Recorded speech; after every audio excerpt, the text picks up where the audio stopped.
Hi, everyone. Our group decided to research work from home because of its increasing relevance in this post-pandemic world. So we're specifically going to be looking into full-time work from home versus hybrid work from home and using team effectiveness and team communication to compare how relevant these will be into our society going forward, because it seems like work from home is going to be the new norm going forward. So without further ado, we're going to start. Michaela?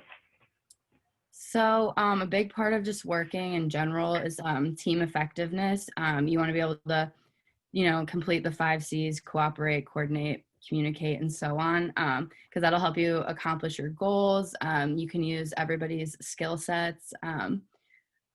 Communication helps with brainstorming, builds confidence, and then just providing feedback. It'll help show you what is functioning well, what needs improvements, how to make those improvements. So communication is pretty essential, and it's super relevant with working from home. It can To use it to your benefit, it would maintain a positive work environment, which would make your customers happier. Um, and then the leaders will set the expectation. So they should lead by examples, and like all executives should be held to the same standards. It'll reduce confusion because everyone will be on the same page. And then a big part of communication is also just listening to others. So hearing what they have to say, and everyone being on the same page. And then it helps promote mutual respect so that everyone can celebrate their successes. So for working from home, there's two different setups.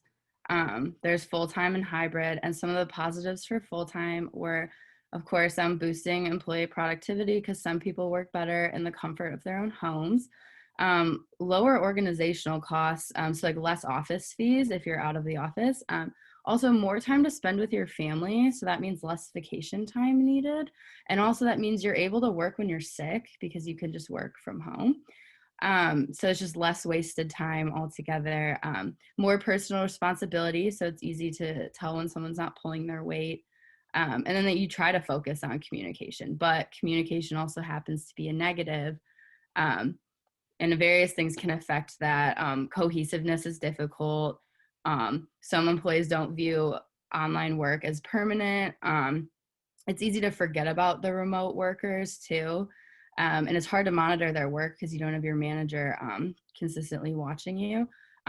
Also, security issues, people can leak data, and that allows vulnerabilities. And then everyone just works at a different pace, so it can make scheduling meetings difficult, and it can allow for slackers. The hybrid model has similar positives. You can save on your commuting time because you don't always have to go into the office. You can just get started right away. It allows for flexibility during the week, so you can work harder on certain days and spread your time out. But this way you get some social interaction because you can go into the office when you need to / want to, which it allows you to have the choice. So it allows for personal preferences. And then some negatives, the remote workers are sometimes left out of like big decisions, updates, planning.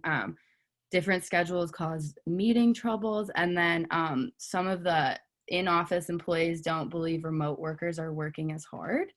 Managers don't see them on a daily basis. So separation can have issues with cohesiveness. And then remote workers can miss out on opportunities because they aren't present in the office all the time.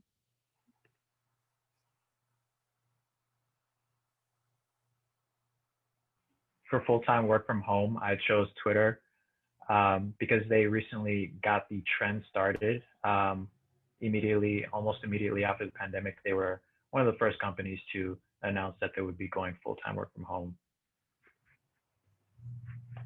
So before the pandemic, about 2% of American workforce worked from home full time, and Twitter was a little bit ahead of the curve at 3%.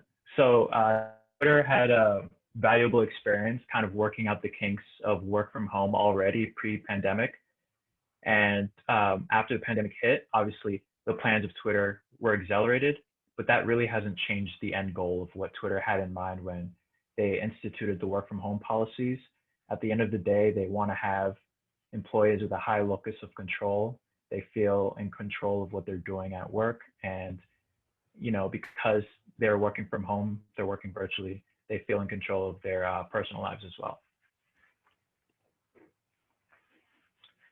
So in terms of team effectiveness, Twitter engineers implemented a silent read program, not a program, but a silent read policy, where they had employees kind of read whatever they're going to be discussing at the in their video conference ahead of time together, and then kind of comments that kind of gets employees in the same frame of mind.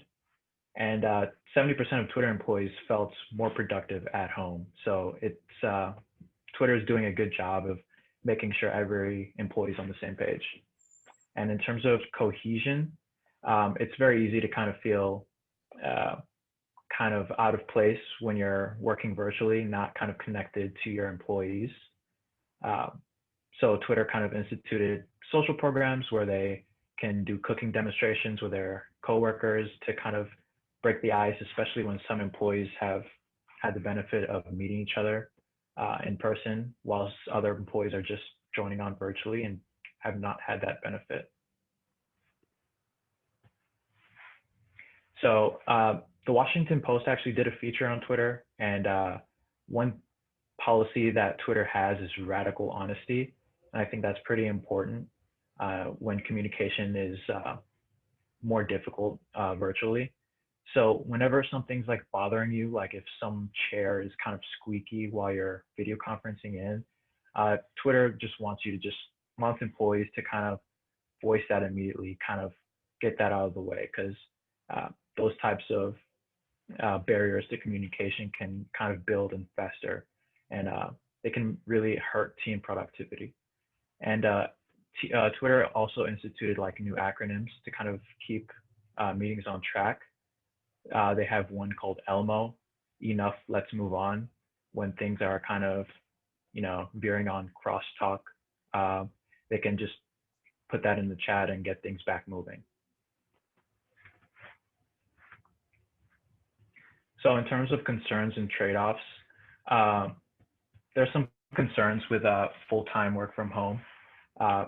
Silicon Valley is kind of the kind of benefit of working in a area like that is the exchange of free ideas, and you kind of lose that when you're video conferencing in from like New York or Denver or wherever. So that's kind of had an undetermined effect on Twitter. We've yet to see if that exchange of ideas has hurt them. There are obviously scheduling difficulties across time zones when people are video conferencing in from maybe not even a different time zone, but a different country, something like that. And obviously performance reviews have to be restructured. And in terms of trade-offs, I mean, there are some benefits to full-time work from home. Employees have an increased locus of control. And like I mentioned before, 70% of Twitter employees feel more productive. And there's a greater diversity in the workforce.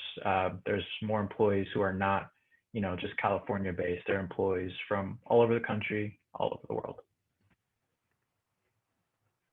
Okay, so I'm going to go ahead and talk about hybrid work from home. So Microsoft is a company that has recently enforced this hybrid workplace policy. So this means that they're going to allow their employees to work from home freely for less than 50% of the week. So about 2 days online work from home and then 3 days in the office. Managers of their teams will also be able to approve permanent remote work if their employees choose to work from home permanently and not come into the office. So employees who do choose to work from home will give up their assigned workspace, so like their cubicle, their desk, their office, but they'll still have some sort of area that's designated for work from home employees whenever they come into the office. Microsoft also said that they would cover all work from home expenses, so whether they need certain equipment for the desk at home, chairs, any kind of thing they could need to work from home, Microsoft will cover all of that. So how does this affect the teamwork aspect of companies? So basically, teamwork as a whole requires a lot of effective communication, and remote communication can kind of make this more difficult because communication virtually is typically more intensive and can be very confusing, especially when you're just reading, virtual messaging or emails. Sometimes tone can't be portrayed, or messages don't really come across as intended. In addition to this, there's also a need for expectations to be set consistently and for those to be explicit and expressed to all employees. So that way they know what the expectations are while they're working from home. Remote teamwork can allow for a lot more collaboration across different company departments. Earlier we mentioned different cities, so that's also a possibility. But in addition to this, it could be people from different offices, maybe in the same city or different departments. And in the hybrid world, it makes being in multiple teams so much easier. However, for leaders, this means that teamwork and team members have to be multidimensional, and they have to kind of take in both internal factors and external factors, and kind of set those boundaries for their teams. So overall concerns / trade-offs, some of the negatives would be increased meeting times. They're also getting less socialization with them and their coworkers since they're not seeing them in person and they're not being in the office. This also means long work hours. So when you're working from home, you don't really have the time to turn that off. Whereas whenever you leave the office, you're done with work for the day and you can go home and the work doesn't follow you there. But when you're working from home, the work is always there, and your work hours are just going to be longer because of that. And this also kind of contributes to the blurred lines between work and personal life. There's never really a clear divide between that. But the benefits are also really great with flexibility. People can pick and choose what projects they're working on when they want to work on them. They're also getting more autonomy of their own decisions. They're not really having anyone looking over their shoulder making those decisions for them. They get more independence. They also have the ability to relocate. So if they have to move for any reason, they're able to do that. And there's also a decrease in employee burnout. So it's likely that your employees are going to be much more satisfied in their job and just happier with the company overall.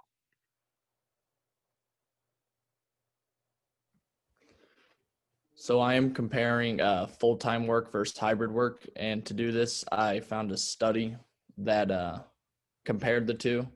So back in 2013, they did a study to try to figure out working performance and stuff like that. And after the pandemic hit, they thought it'd be a good time to revisit the study and see if anything changed. So the background of the study was they chose 40 workers who transitioned from full-time to from hybrid to full-time after COVID. They had to have at least 5 full years in the workforce. They were asked to compare their normal work days from hybrid to working from home. And they asked questions about how much time they spent on meetings, training, managing up, managing down, stuff like that. So from the research they figured out, it showed that a lot of employees would rather work full-time at home. They said they were spending 12% less time in meetings and 9% more time interacting with customers. Workers felt they were doing 50% more activities through personal choice, and the amount of work workers that felt tiresome dropped from 27 to 12%.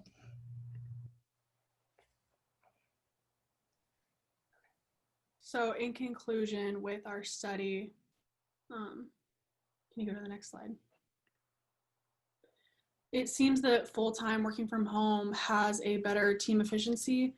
The research and results showed that 70% of employees said they were more productive at home and that they felt more cohesive as a team thanks to the virtual social activities they had.